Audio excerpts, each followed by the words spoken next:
He's not one of those little barn-raised crocodiles. He's the real thing. You make an error with this animal, he will kill you. Everybody says, what happens if he grabs you? Well, what you want to happen is for him to roll over and whip his head so quickly that your arm just comes off.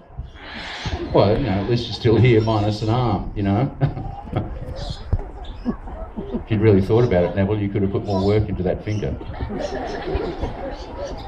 Actually, what was most likely to happen is that he won't rip your arm off. Instead, what he'll do is just close the jaws and slowly walk backwards into the water. He can hold his breath for 3 hours at 30 degrees.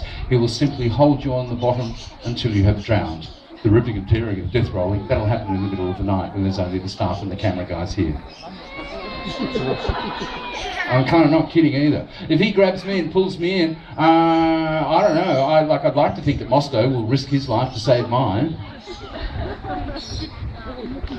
And it's a very good thing that I work with Moscow and not you. One more thing, Neville. Movember is finished. Now, there's 800 of you here, but there's an audience of 7. Now, back to this. Elvis really is a very dangerous animal. We've had him here for around about 3.5 years now, and in that time, we've learned a fair bit. We've tried to train the crocodile, but to be honest, he's attempted to train us. Now, we've used various different techniques involving throwing the food in from outside, a lot of running away. What we've finally evolved is a little system where we can put Elvis through his paces.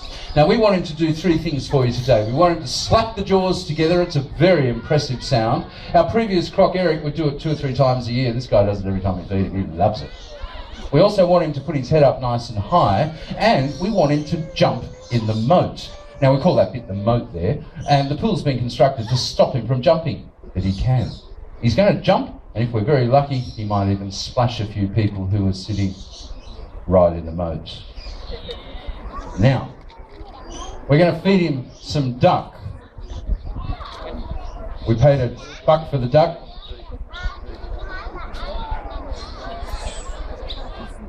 Righto. Now, here we go. Now, I was a bit worried he might not play the game today. I don't think we're going to have that issue. Now, as you can see, when he comes out of the water, he's a little bit bigger. He's a lot bigger, actually. In fact, when he's standing in front of him, he's a whole lot bigger. Now, oh, all right, that's not it. Oh, that's it. That's the sound we want. Now, this is Elvis getting serious. All righty. Oh, there we are. Now, here's the tricky bit.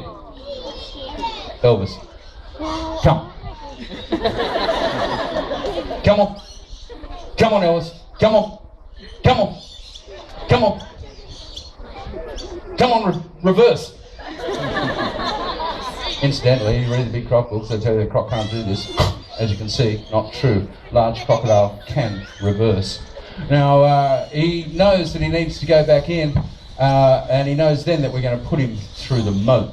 Now, because he jumps in the moat, and every now and again he jumps up, whips his head sideways, comes across the moat and tries to clean you up. So we use a slightly longer pole in the moat.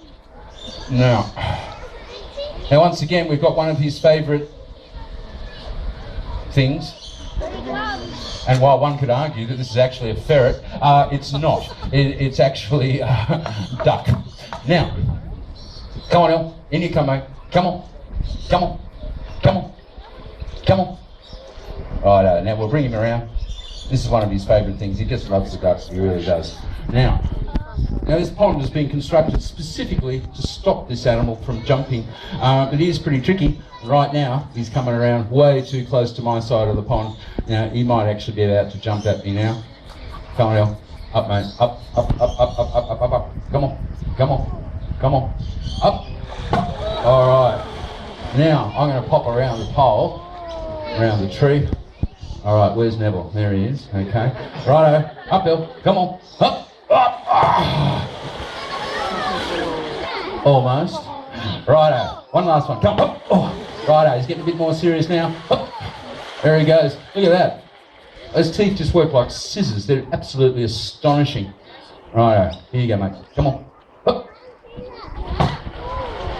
And again, he's taking another little piece off that. I wanted to try and grab the end of it without actually taking the pole out of my hand. Oh, that's actually it. There we go. All right, now you can see he's pretty excitable, isn't he? Now normally when we give him the third bit, he normally does this thing where he gets under the water and kind of sneaks up really stealthily, but today, no, he's coming like a patrol boat. He knows that I know that he's there. He wants this duck. All right, and somehow I've managed to come out here without my little stick. Fantastic. All right. Now, come on, El. Come on, mate. Up you come. Come on. Come on. Come on. Head up, mate. Hop. Righto. His head was up past my shoulder there. Come on. Hop. All right. Now, not that easy, Elvis. Yeah. All right. All right. Now. Righto. Now, if you want, what's he doing now? Here's the problem for Elvis. His tongue is a little bit different to yours and mine. He can't stick the tongue out. It's permanently attached to the bottom jaw. For him to swallow this, he has to return to the water. He's then going to raise his head. He opens the epiglottal valve at the back of the throat, and the food will literally drop down his throat. Now, we might give this a bit of a soften up. It's unnecessary, of course, but he'll give it a couple of chomps, and then he'll lift the head up into the air. Righto. A couple of chomps like that, and then head up. Valve open, down the hatch it goes. Now, if you're wondering what's a valve for, well, this animal has the ability to swim along underwater with the mouth open without drowning himself. If it was you or I dragging along behind the boat, mouth open, it's not very long before water enters your lungs and your gut and you drown. This animal has a valve at the back of the throat. It stays closed apart from when he's swallowing or vocalising. The rest of the time, you can't see down the back of his throat, so he can swim along, mouth open, under the water. Now, as you can see, those 3 bits of duck weren't quite enough. He's now fixated on the tiny tops, being held by the very clumsy people over here. Now, a couple of times today, people have said to me, can I get my photo taken sitting on Elvis's back?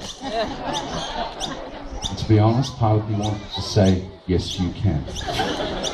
However, the litigious side of my brain suggests that's not quite such a great idea. However, we do understand your desire to get your photograph taken with something inappropriate.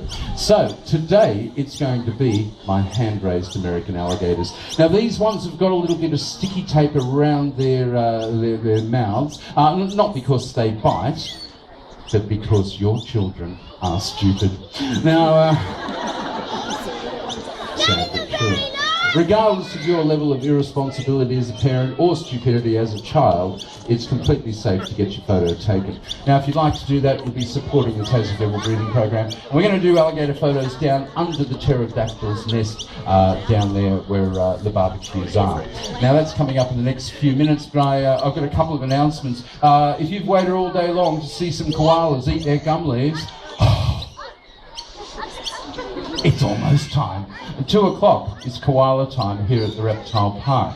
Now, if you're a bit older, I suggest take a second warfarin to cope with the excitement of koala feeding. Now, if koalas aren't your thing, but crocodiles and alligators are, then our afternoon reptile show is for you. I'm going to show you the difference between the two up close. But if you're here with the Herp Society, if you haven't had your turn with Mr. Mostyn, you need to be over at Lorikeet Aviary. You know who I'm talking to, you know what I'm talking about. And if you don't know, tough luck. Alrighty. If that's you, meet up with Johnny over there. Now, we've got a full program this afternoon, lots of stuff happening, dingo feeding, funnelwood spiders, afternoon show. Make sure you stick around, but right now, thanks for your time, bye-bye. See you later. Thanks, guys. See ya.